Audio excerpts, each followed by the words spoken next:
하시니 감사합니다. 드려 살기를 힘쓰게 하시고 또 베풀며 사는 그런 삶이 우리 가운데 있게 하여 주시옵시고 바친 손길들마다 주의 약속한 복으로 채워 주시옵소서.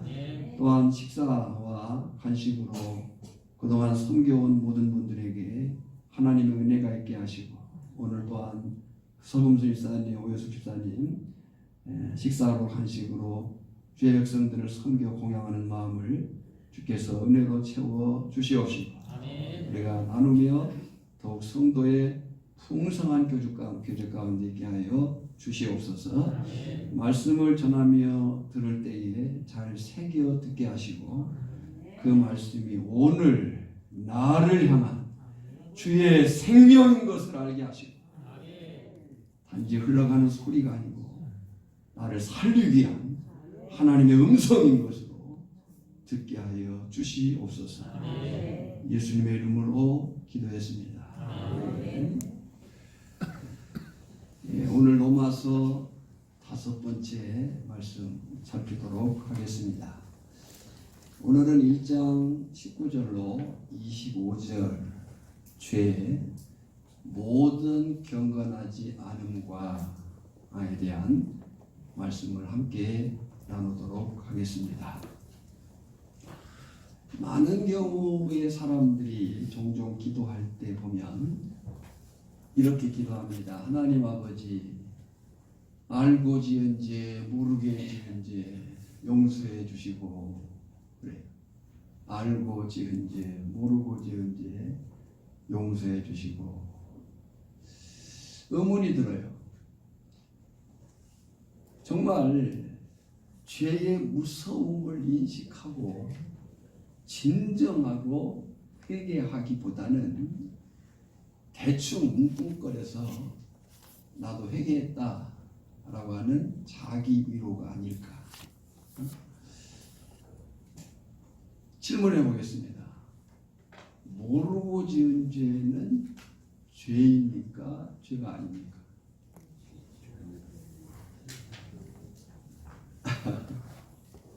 모르고 지은 죄는 죄일까요? 죄가 아닐까요? 죄죠. 몰랐다고 죄가 아닌 것은 아니에요.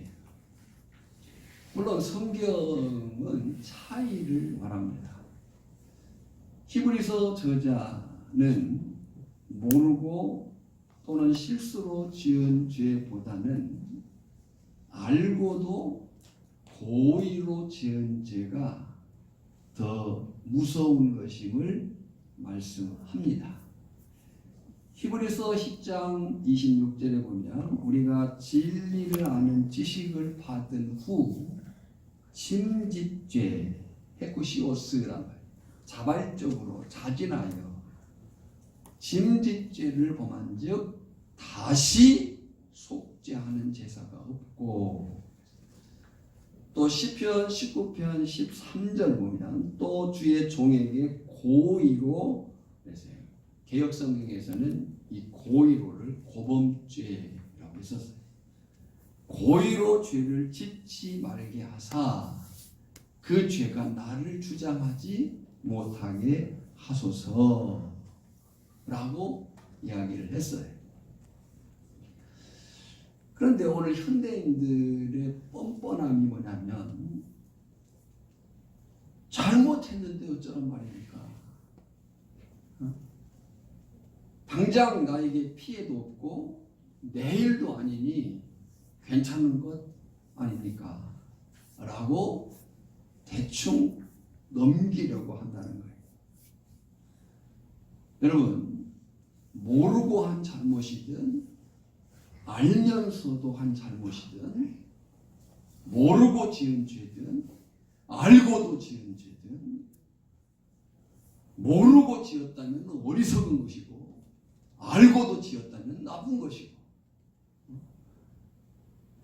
모르고 한 잘못이든 알고 한 잘못이든 모르고 지은 죄든 알고 지은 죄든 잘못이고 죄이기 때문에 진정한 회개와 철저한 돌이킴이 필요하다라는 거예요. 대충 알고도 지은 죄, 모르고도 지은 죄, 뭉뚱그려가지고 넘길 문제가 아니라는 거죠. 고 하용주 목사님, 온누리교회를 담임하셨던 그 목사님이 이런 글을 남겼어요. 우리가 죄 중에서 모르고 지은 죄는 거의 없습니다. 단지 우리의 죄는 들켜버린 죄가 있고 들키지 않은 죄가 있을 뿐입니다. 그래서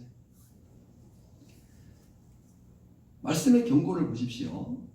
누가복음 12장 47절에 보면 주인의 뜻을 알고도 준비하지 아니하고 그 뜻대로 행하지 아니하는 종은 많이 맞을 것이요 알지 못하고 맞을 일을 행한 종은 적게 맞으리라. 안 맞는다고 안 했어요. 알지 못하고 맞을 일을 행한 종은 안 맞는 게 아니고 적게 맞으리라. 또 누가복음 13장 3절 너희에게 이르노니 아니라 너희도 만일 회개하지 아니하면 다 이와 같이 망하리라. 로마서 2장 5절 다만 내 고집과 회개하지 아니한 마음을 따라 진노의 날 곧 하나님의 의로우신 심판이 나타나는 그날에 이 말 진노를 내게 쌓는도다. 당장 맞지 않는다 할지라도 그 매를 쌓아놓는다는 거예요. 계시록 2장 16절도 보면 그러므로 회개하라. 그리하지 아니하면 내가 내게 속히 가서 내 입의 검으로 그들과 싸우리라. 그랬어요. 우리는 지난주 1장 18절 말씀에서 하늘로부터 나타나고 있는 하나님의 진노에 대한 말씀들을 정리했습니다. 이 설교는 유튜브에 올라가 있습니다. 사실 사람이 하나님의 진노를 산다는 것 그 자체가 저주요 죽음을 의미합니다. 하나님의 진노를 산다는 것 그 자체가 저주요 죽음이라는 거예요. 우리는 정말 이 사실을 심각하게 받아들여야 됩니다. 그런데 사랑이신 하나님께서 왜 이렇게 진노하실까? 도대체 무엇을 어떻게 했길래 이토록 진노하시는가? 지금 하나님께서는요, 내가 너희에 대해서 진노한다. 그리고 내가 왜 진노하는지를 보여주겠다. 너희의 죄가 어느 정도 죄인지 알게 하겠다. 똑똑히 깨닫기를 바란다. 라고 지금 말씀하고 있는 거예요. 바로 그렇게까지 진노하시는 하나님의 진노의 본질적인 이유가 1장 19절로 25절인 거예요. 그리고 그 본질적인 하나님의 진노의 이유가 뭐냐면 너희의 모든 경건하지 않음 때문이다. 달리 말하면 나 하나님을 하나님으로 대접하지 않기 때문이다 라고 말씀합니다.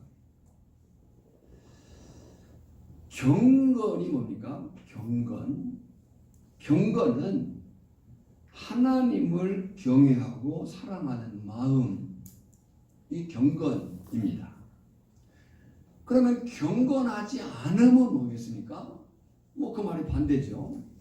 경건이 하나님을 경외하고 사랑하는 마음이라면 경건하지 않으면 하나님을 사랑하지도 경외하지도 않는 마음 상태가 불경건이죠. 경건하지 않음이죠. 영어로 보면 하나님이 God이에요. God. 여호와 하나님을 쓸 때 영어 성경은 God을 대문자로 씁니다. 근데 거기에 less가 붙으면 없음이 돼요. 그리고 거기에 명사형 전미사라고 하는 less가 붙으면 결국 하나님이 없는 것이 되는 거예요. 그러니까 경건은 하나님이 있는 것이고 경건하지 않으면 하나님이 없는 것을 의미한다. 그런 거죠. 그러니까 경건은 점잖은 거하고는 상관이 없는 거예요. 경건은 점자, 저 사람 참 경건해 그럴 때 점잖아 이게 아니라는 거죠. 성경이 말하는 경건은 하나님이 있느냐 하나님이 없느냐의 문제라는 거예요. 시편 14편 1절 5절 53편 1절에 보면 어리석은 자는 그 마음에 이르기를 하나님이 없다 하도다. 어리석은 자가 그 마음에 하나님 없어. 근데 그 마음이라고 하는 것은 행동으로 나타나는 거거든요. 그래서 그 행동을 보면 그 사람이 어떤 마음을 갖는가를 알게 되는 거잖아요. 어리석은 자는 그 마음에 이르기를 하나님이 없다도다. 그러면 그 없다고 한 사람의 행동이 뭐냐면 그들은 부패하며 가증한 악을 행하며 선을 행하는 자가 없도다. 이 말씀에 대해서 세번역 성경은 이렇게 번역을 했어요. 어리석은 사람은 마음속으로 하나님이 없다는구나. 그들은 한결같이 썩어서 더러우니 바른 일을 하는 사람이 아무도 없구나. 이렇게 세번역이 번역을 했어요. 자, 그렇다면 인간이 하나님이 없다고 하면 하나님이 없는 것인가? 어떻습니까? 하나님 없어. 그럼 하나님이 없습니까? 아니, 인간은 하나님을 전혀 알 수 없는가? 성경은 그렇지 않다고 얘기를 해요. 오늘 우리가 읽은 19절에 보면 이는 하나님을 알만한 것이 그랬어요. 이는 왜 하나님이 진노하시느냐? 이는 왜 진노하시냐 하면 하나님을 알만한 것이 그랬어요. 이것이 모든 사람의 마음속에 있는 하나님에 관한 기본적인 지식, 소위 종교심이라고 하는 거예요. 이는 하나님을 알만한 것이 그들 속에 보임이라. 보이게 해 놓았다는 거예요. 누가요? 창조주 하나님. 하나님께서 이를 그들에게 보이셨느니라. 언제요? 20절에 보면 창세로부터 세계가 창조된 그 이래로 그의 보이지 않는 것들 곧 그의 영원하신 능력과 신성이 그가 만드신 만물에 분명히 보여 알려졌나니. 이것을 조직신학에서는요 일반 계시라고 얘기합니다. 창세로부터 그의 보이지 않는 것들 곧 그의 영원하신 능력과 신성이 그가 만드신 만물에 분명히 보여 알려졌나니 그러므로 그들이 뭐하지 못한다? 핑계하지 못할지니라. 그 핑계하지 못할지니라의 관주가 되어 있어요. 그 관주를 따라서 아래로 내려가보면 이는 그들로 핑계하지 못하게 하심이라. 이것은 법적인 용어예요. 하나님을 몰랐다고 법정에서 하나님의 심판의 법정에서 아무도 변명할 수 없다라고 하는 단호한 표현이에요. 여러분, 인간에게 하나님이 주신 두 권의 책이 있어요. 그 두 권의 책이 뭐냐면 하나는 일반 계시, 자연 계시라고 얘기를 해요. 그러니까 온 피조, 온 세계를 보면서 우리는 하나님의 창조의 영광을 봐요. 네. 반면에 또 한 권의 책이 있으니 그것은 특별계시 성경이 우리에게 있는 거예요. 그러니까 하나님은 하나님을 알게 하기 위해서 인간에게 두 권의 책을 주었어요. 하나는 일반계시, 자연계시, 온 우주 만물 피조세계의 모든 사실들을 보면서 하나님의 그 지으심이 없이는 이게 불가능하다는 사실을 알게 한 것이에요. 반면에 또 하나는 특별계시 성경을 통해서 하나님이 하나님을 알도록 해주셨어요. 시편 104편 2절에 보면 주께서 옷을 입음같이 빛을 입으시며 하나님의 존재와 하나님의 그 사역, 하나님의 역사하심을 지금 시적으로 표현한 거예요. 주께서 옷을 입은 같이 빛을 입으시며 하늘을 휘장같이 치시며 물에 자기 누각의 들보를 얹으시며. 그랬어요. 할렐루야. 할렐루야. 우리가 떠오르는 태양을 보면서 비치는 달빛을 보면서 생성되는 봄, 여름, 가을, 겨울 그 모든 사실들을 보면서 하나님이 그 나타내신 그 능력과 신성을 경험하는 거예요. 아멘. 최덕신 씨가 쓴 작곡한 시편 8편을 찬양으로 작곡한 곡이 있습니다. 여호와 우리 주여 주의 이름이 온 땅에 어찌 그리 아름다운지요. 어찌 그리 아름다운지요. 여호와 우리 주여 주의 이름이 온 땅에 어찌 그리 아름다운지. 주의 손가락으로 지으신 주의 하늘과 하나님의 손가락으로 지으신 주의 하늘과 주가 베풀어 두신 달과 별 내가 보고 사람이 무엇이가 한데 주께서 저를 생각하시며 인자가 무엇이가 한데 저를 권고하시나이까. 그러니까 하나님은 우리에게 주신 이 두 권의 책을 통해서 하나님을 알도록 하셨어요. 변명할 수가 없어요. 핑계할 수 없다. 너희가 나중 하나님의 그 심판의 법정에서 나 몰랐다 라고 말할 수 없다 라고 성경이 말하는 거예요. 여기서 우리가 공부를 좀 해보면요, 소위 신지식, 신인식이 있어요. 여러 가지가 있지만 이걸 뭐 다 설명할 수는 없겠고요. 세 가지만 주목해보면 유실론, 하나님이 있다고 하는, 무실론이에요. 하나님이 없다고 하는, 또 하나는 불가지론이에요. 하나님을 모른다고 하는, 하나님은 계시다, 하나님은 계시지 않는다, 모른다, 이런. 거기서부터 이제 여러 가지 것들이 파생돼요. 실제로 교회 사회는 수많은 신학 논쟁이 있었습니다. 그 가운데 칼발트와 에밀 브루너의 신학 논쟁이 유명한데요. 이 칼발트라고 하는 사람이 이런 말을 했어요. 인간은 워낙 그 마음이 타락하고 썩어서 하나님을 알려고 해도 알 수가 없다. 반면에 이 브루너는 인간이 아무리 부패했다 할지라도 인간에게는 하나님을 아는 지식이 그 마음에 있다라고 한 거예요. 지어낸 얘기 같긴 합니다만은 어느 스님께서 외나무 다리를 건너가다 미끄러져 물에 빠졌어요. 뭐라고 소리쳤다고 했어요? 아이고 하나님 했다는 거예요. 아이고 약간 지어낸 것 같긴 해요. 그러니까 인생은 결정적인 그 위협 앞에서 하나님을 찾게끔 되어 있다는 거죠. 서양 선교사들이 처음 조선에 왔을 때 깜짝 놀랐다고 그래요. 이들은 이미 하나님을 섬기고 신앙심이 참 좋구나. 왜 그럴까라고 했더니 머리에 갓을 쓰고 다니는 거예요. 실제로 이건 있는 기록이에요.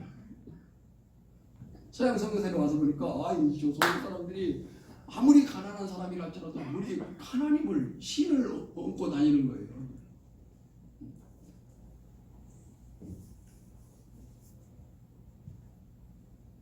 어쨌든 언제나 중요한 것은 이제 성경이에요. 뭐 신이 있다 없다 또 모른다 뭐 여러 가지 이야기들이 있지만 그러면 성경은 뭐라고 얘기하느냐? 21절이에요. 21절에 분명히 말해요. 하나님을 알되 그랬어요. 하나님을 모른다? 하나님 없다? 할 수 있어요 없어요? 없는 거예요. 성경은 지금 하나님을 알되 그랬어요. 알되. 물론 여기서의 알면 완전하게 아는 것은 아니에요. 그러나 인간은 본능적으로 하나님의 존재를 알고 경외하게 되어 있다는 거예요. 오늘 저나 여러분이 하나님을 알게 된 것, 또 더 알아가게 된 것이 감사요 축복이요 은혜인 줄 믿습니다. 아멘. 그런데 분명히 인간이 하나님을 알되 어리석은 인간의 태도가 무엇이냐 두 가지를 지금 이야기하고 있어요.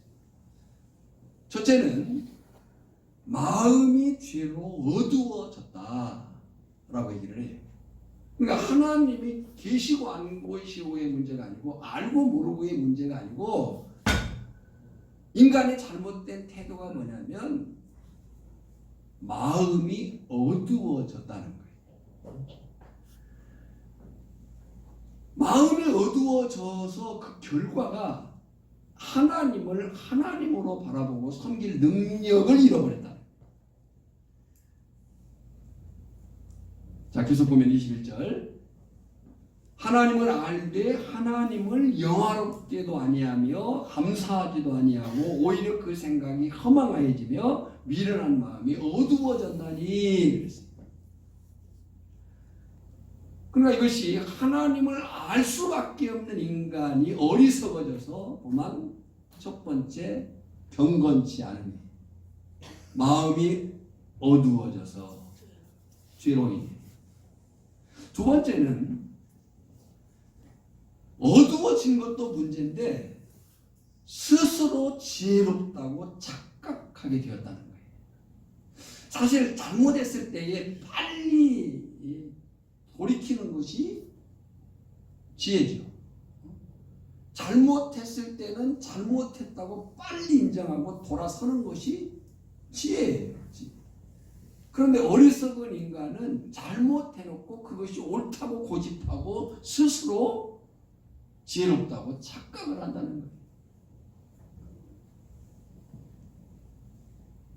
지혜가 뭡니까? 우리가 지식이 있어야 되지만 지혜가 있어야 돼요. 지식은 아는 능력이지만 지혜는 사는 능력인데 그 사는 능력의 근본이 뭐냐면 하나님을 두려워하고 순종하는 거예요. 잠언 9장 10절이에요. 여호와를 경외하는 것이 지혜의 근본이거늘 거룩하신 자를 아는 것이 명철이니라. 반대로 가장 미련함이 뭐냐? 잠언 1장 7절에 보면 여호와를 경외하는 것이 지식의 근본이거늘 미련한 자는 지혜와 훈계를 멸시하느니라. 가장 지혜로운 것은 뭐냐? 여호와를 경외하는 거예요. 거룩하신 자를 아는 거예요. 가장 미련한 것이 뭐냐? 지혜의 근본이신 하나님을 또 하나님의 말씀을 떠나서는 거예요. 그러면서 인간은 스스로 자기가 지혜롭다고 착각을 한다는 거예요. 보십시오. 그렇게 마음이 어두워지고 스스로 지혜롭다고 착각한 인간이 미안하지만 하는 짓이 뭐냐? 마음이 어두워지고 스스로 지혜롭다고 착각하게 된 인간이 하는 짓이 뭐냐라고 할 때 22절이에요. 스스로 지혜 있다 하나 어리석게 되어. 자기들이 스스로 지혜롭다고 생각해. 그런데 어떻게 됐다고요? 어리석게 되어. 지혜란 말이 소피아란 말입니다.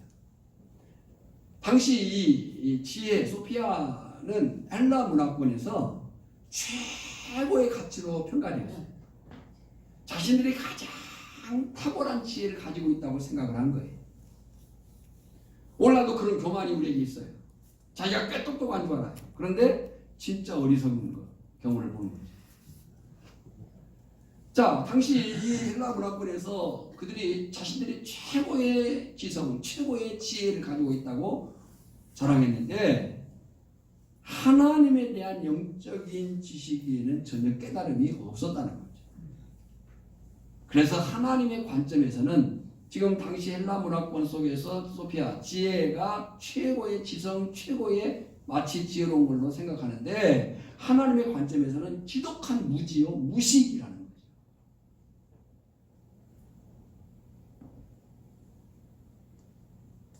그 증거가 23절이에요. 저들이 지혜롭다고 생각했는데 하나님의 관점에서 보면은 정말 무식하고 무지한 거예요. 그 증거가 23절인데 썩어지지 아니하는 하나님의 영광을 썩어질 사람과 새와 짐승과 기어다니는 동물 모양의 우상으로 바꾸었느니라.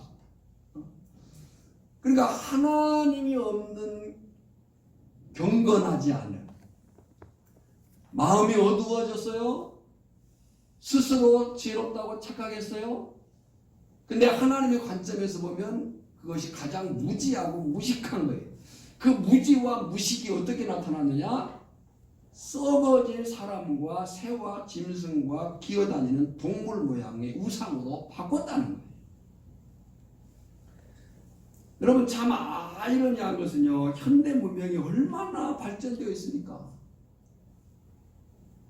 현대 문명이 지극히 발전되고 발달된 과학기술이 7,000단을 달리고 있어요.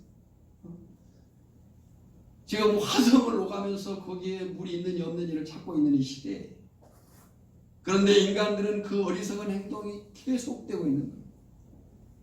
마음이 어두워져서 자기들이 스스로 지혜롭다고 하지만 가장 무지하고 무식한 행동을 하고 있다. 그것이 모든 경건치 않음의 모습들이라는 거예요.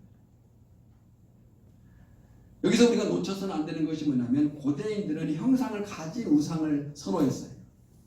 근데 현대인들은 현대인들이 갖는 우상은 형상이 없는 것이 특징이에요.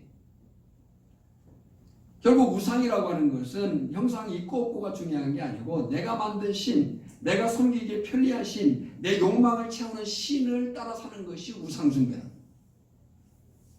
나는 뭐 절하지 않으니까, 뭐 형상에 엎드리지 않으니까, 아니에요. 고대인들은 형상이 있는 그 우상을 더 선호했지만, 현대인들에게는 지금 형상이 없는 우상을 숭배하는 경우가 많다. 바로 이 모든 경건하지 않음에 대해서 하늘로부터 하나님의 진노가 나타나고 있다는 거예요.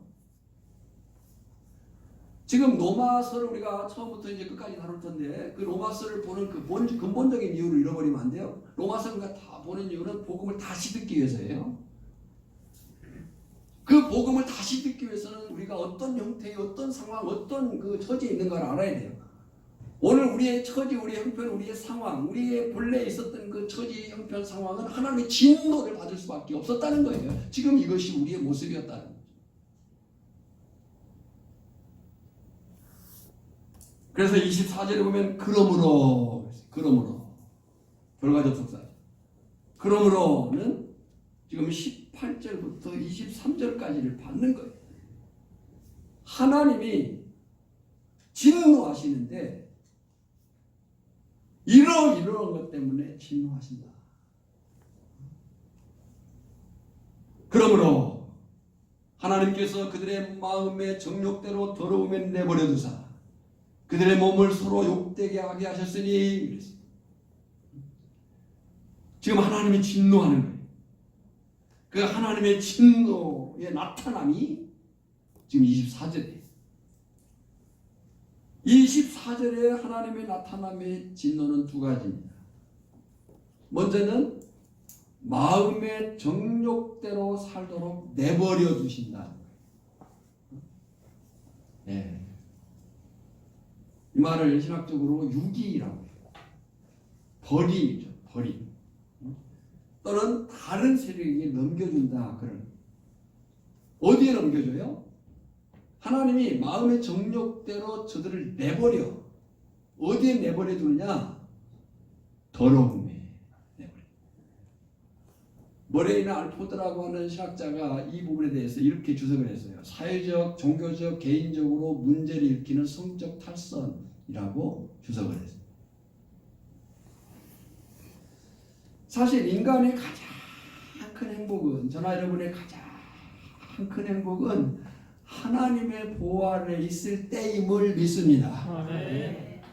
인간의 가장 큰 행복이 어디 있느냐? 저나 여러분의 가장 큰 그 기쁨이 어디 있느냐? 하나님의 보호 아래 있을 때라는 거예요. 그러면 반대로 인간의 가장 큰 불행은 언제냐? 내 삶에서 하나님이 떠나갈 때예요.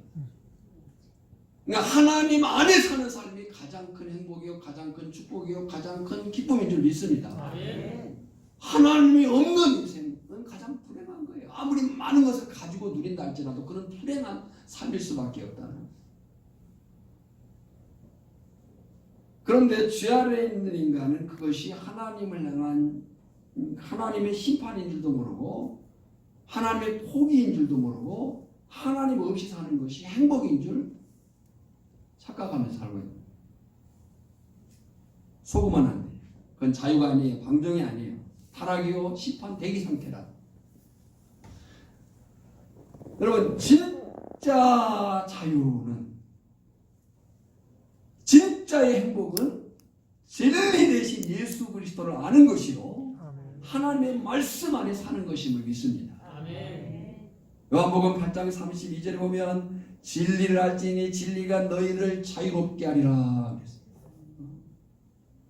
기독교는 무엇이 진리냐를 말하는 종교가 아니라고 했어요. 누가 진리냐는 거예요. 누가 진리예요? 예수 그리스도가 진리. 내가 곧 길이요 진리요 생명이에요. 뿐만 아니라 요한복음 17장 19절에 보면 그들을 진리로 거룩하게 하옵소서. 우리를 거룩하게 할 수 있는 능력, 우리의 죄된 본질을 드러내고 우리의 삶의 그 사실을 이루어갈 수 있는 그 능력이 어디 있느냐? 진리일 뿐이에요. 그들을 진리로 거룩하게 하옵소서. 아버지의 말씀은 진리니이다. 아멘. 오늘 저나 여러분들이 자유케 되는 능력도 진리이신 예수 그리스도예요. 아멘. 그 자유 안에서 살아가게 하는 그 능력도 진리이신 하나님의 말씀이라는 사실입니다. 그런데 하나님이 진노하신 내버려둔 상태가 뭐냐? 마음의 정욕대로 더러워. 예, 우리가 이런 얘기를 할 때 가장 그 비유적으로 예를 드는 동물이 돼지잖아요. 돼지 목걸이, 돼지 목에 진주 목걸이. 돼지 우리를 저도 청소해 본 적 있어요. 어릴 적에. 거기 들어가서 돼지 대소변도 치우고 말끔히 물로 씻고 다시 지푸라기 깔아주고. 근데 한 조금 있다 가보면 어떻게 돼 있어요? 같이 돼 있어요. 더러움에 내버려둬서. 근데 그것이 마치 자유요 그것이 행복인 줄 착각하고 사는 거예요. 이것은 저주요 하나님의 심판 대기 상태라는 것을 모르는 상태. 내버려두자. 여러분 우리가 지난주에도 말씀했습니다마는 하나님의 말씀을 떠나 살고 이웃을 사랑하지 않는 그 삶을 살지 않는 상태에서 아무런 일이 없다? 그건 안심할 일이 아니라고 했어요. 하나님의 뜻을 따라 떠나서 어그러져 살고 있는데 내게 별일이 일어나고 있지 않다? 오히려 더 두려워해야 돼. 마음의 정욕대로 살도록 내버려둔 상태일 수 있다.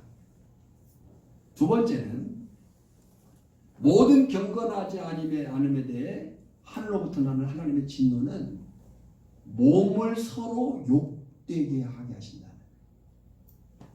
몸을 서로 욕되게 하게 하신다. 소위 금지된 쾌락에 빠지게 한다. 여러분 제가 이 화면에 정말 올릴 수가 없어서 최소한의 그림을 올렸습니다만은 지금 세상은 그 동성 결혼을 제일 먼저 허락한 나라가 네덜란드라고 해요. 근데 우리나라가 지금 그 일을 입법화하려고 애를 쓰고 있어요.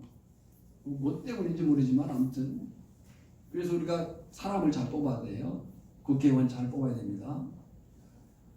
관계로 사람 뽑으면 안 됩니다. 아는 사람이니까 뭐 친한 사람이니까 친척이니까 이게 결국 나와 우리 후대를 다 망치는 거예요.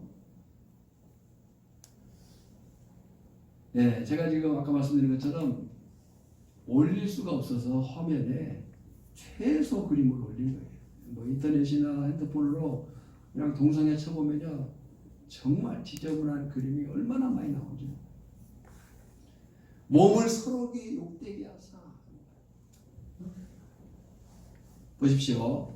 인간이 하나님을 떠나면 인간이 하나님을 떠나면 떠난 상태로 머물러 있는 게 아닙니다. 인간이 하나님을 떠나면 떠난 상태로 머물러 있는 게 아니고 정욕적이게 돼요. 정욕적이게 돼서 그 정욕은 쾌락을 추구하게 돼요. 하나님은 우리에게 지으실 때에 즐거움을 누리도록 지으셨어요. 에덴이라고 하는 뜻이 행복이에요. 하나님 우리의 행복을 원하셔요. 뭐 별로 아멘이 없으시면 하나님은 저나 여러분의 진짜 행복을 원하신다고요. 네. 근데 이 인간이 하나님을 떠나 가짜 행복에 속는 것이 이 쾌락, 특히 금지된 쾌락을 좇는 거거든요. 그런 특성을 인간이 가지고 있어요. 그리고 조금 얘기하자면요, 이 말이 현재 수동 때 부정사라고 해요. 이 말을 뭐 하고 싶어서 하는 게 아니고 뭘 강조하겠냐면 그 일이 끈질기고 집요하다는 거예요. 네, 뭐 이렇게 제가 표현하겠습니다. 죄를 안 지은 사람이 있어요. 물론 안 지은 사람이 어디 있겠어요? 죄를 안 지은 사람이 있어도 한만 지은 사람은 없다 그래요. 그러니까 이 하나님을 떠난 인간의 정욕이 향하는 것이 쾌락이고 그 쾌락은 끝점이 금지된 쾌락을 하는 거예요. 그리고 이 성경 로마서가 결국 동성애를 얘기하고 오늘 이 사유가 동성애 정도가 아닙니다. 그러니까 여기 현재 수동태 부정사라는 것이 왜 강조했냐면 이것이 끈질기고 지속적이라는 거예요. 여러분 죄라고 하는 것이 얼마나 우리를 집요하게 붙잡고 있는가.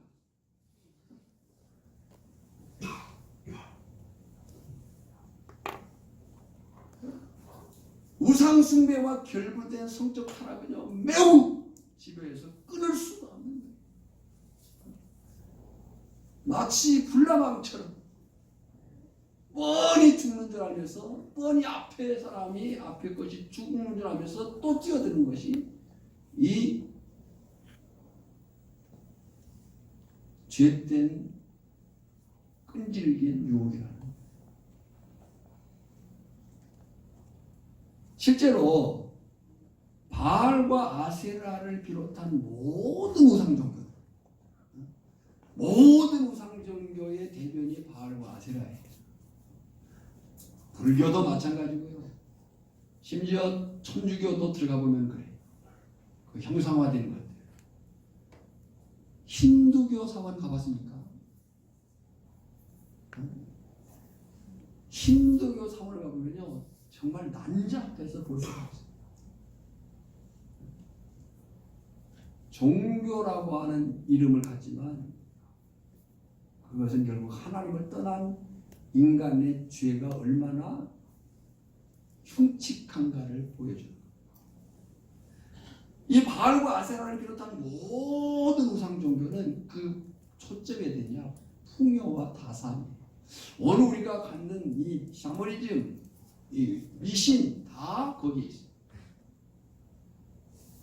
무조건 복 받는다면 잘 된다라고 얘기를 하는 거예요. 어떻게 하든지 간에 뭔 짓을 하든지. 그리고 이 바알과 아세라를 비롯한 모든 다산과 이 풍요를 목적한 모든 종교는 성적 쾌락을 매개로 하고 있다.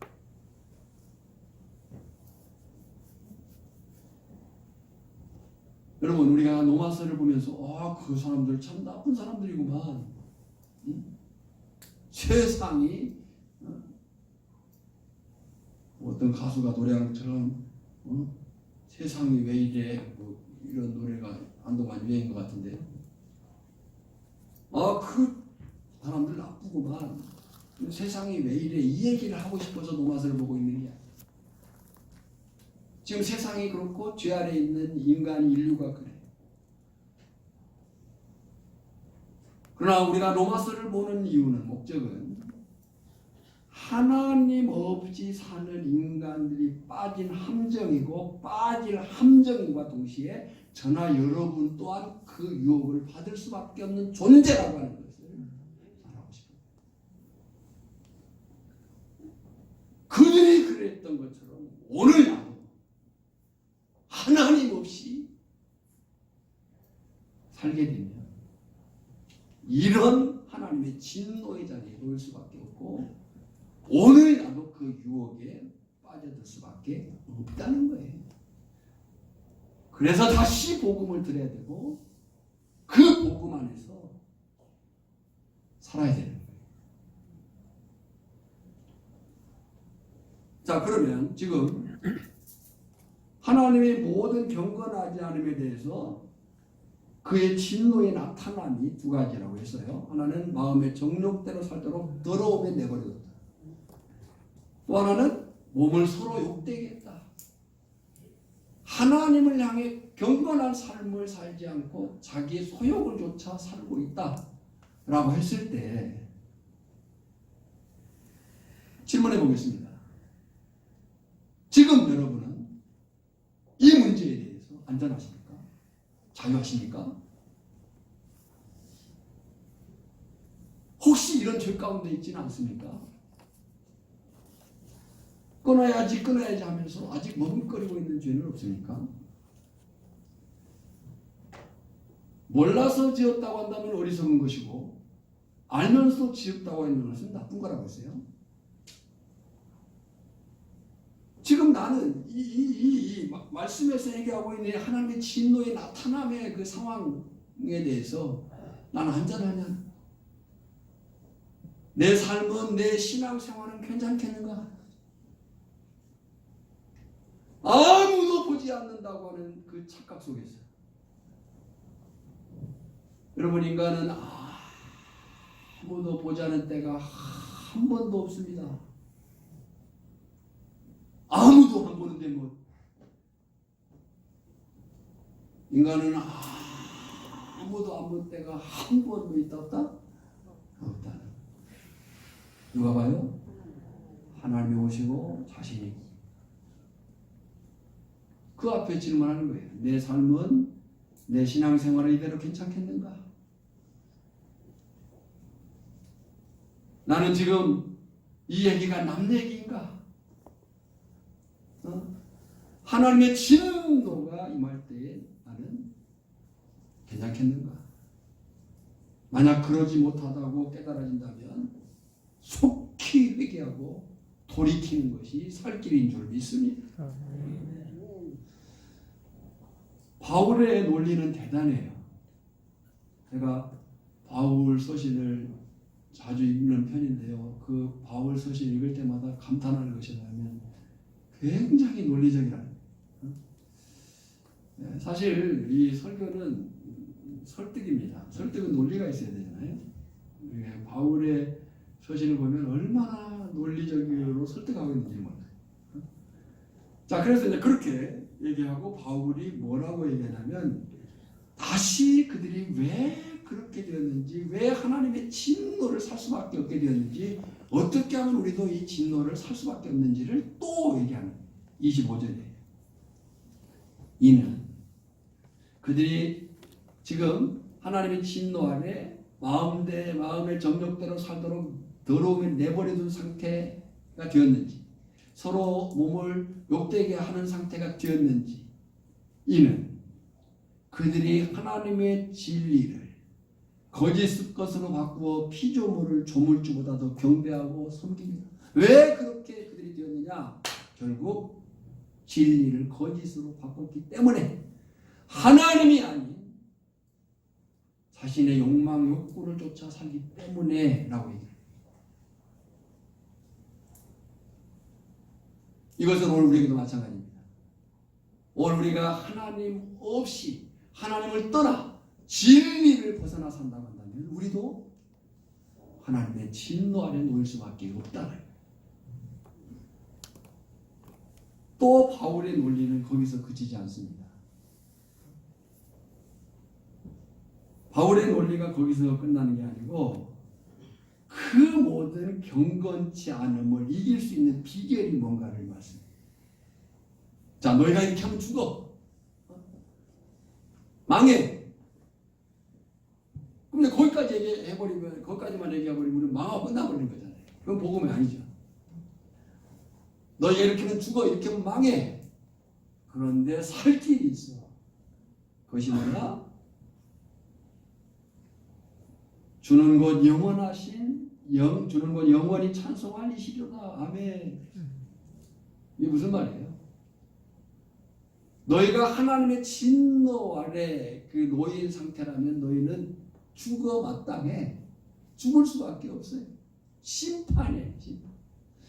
그런데 바울은 그걸로 끝나는 게 아니라 승리의 비결을 얘기하는데 그 승리는 뭐냐? 하나님을 찬송하며 살아 이거예요. 이에 대해서는 오후에 설교를 하겠습니다. 중요한 것은 지금 저나 여러분의 삶의 장소가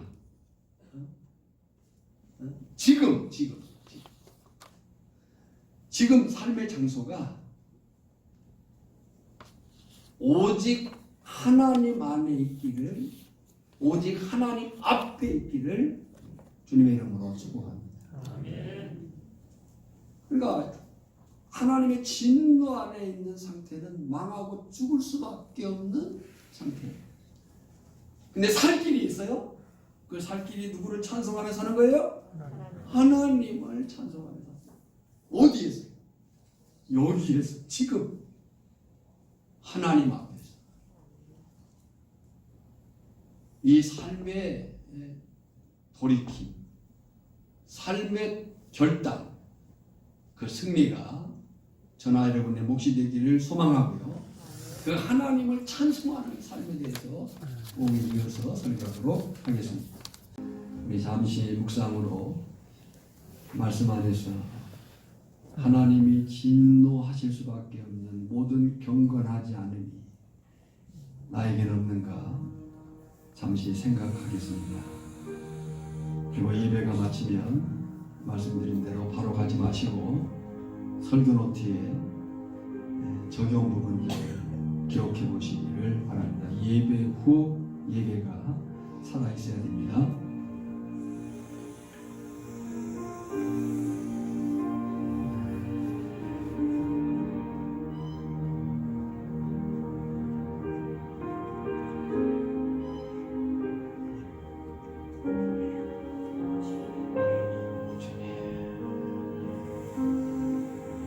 하나님 아버지, 은혜와 사랑을 감사합니다. 다시 드리는 예배가 그저 또 한 번 드린 예배가 되지 않게 하시고 늘 듣는 말씀이 그저 그런 말씀이 아니라 우리를 살리고자 하시는 주님의 음성임을 고백합니다.